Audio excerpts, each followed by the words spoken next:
Hello, boys and ghouls, and welcome to another episode of the Geek Garage. I mean Crypt.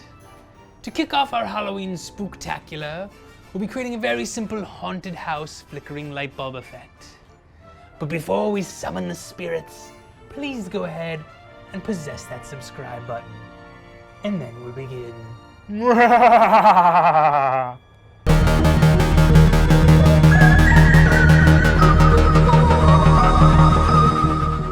Halloween is my absolute favorite holiday, and what I love about this flickering light effect is how simple it is, yet it has so many uses. It's great if you're lighting your front porch and you want to spook some trick-or-treaters, or if you're having a Halloween party and you want to convince your guests that you're living with a poltergeist.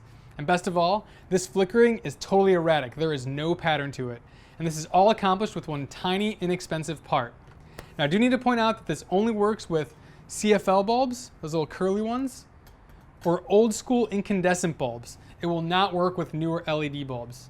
And just a legal disclaimer, you are working with electricity, so please be careful. Make sure everything's unplugged if you're cutting wires, and please wrap everything up properly to make sure that you don't get electrocuted. Now with that being said, let's get haunting. For this build, you'll need some electrical tape, an extension cord, a fluorescent starter, and some wire strippers, or some scissors if that's all you have. So the main part you'll need is a fluorescent starter, specifically an FS2. Now I got this one at a big box store for about $2.50 or so, but you can find them online. They might be a little more expensive, maybe around $5. I'll put a link in the description. You'll notice the extension cord has two wires. We're gonna start by separating these and then cutting one of the wires. Pop quiz, hotshot. You cutting the red wire or the green wire? It actually doesn't matter which one you cut. So separate the two wires and cut one of them in half.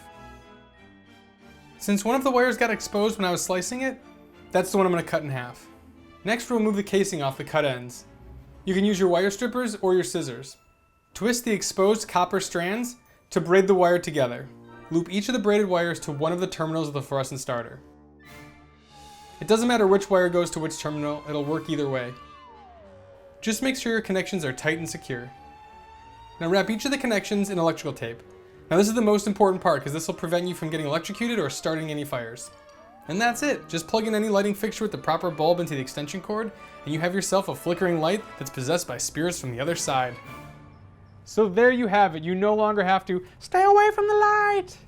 Now if you'd like more tricks, go ahead and hit that subscribe button. And if you'd like to give me a treat, head on over to my Patreon page. Till next time, stay scary everybody. Ooh.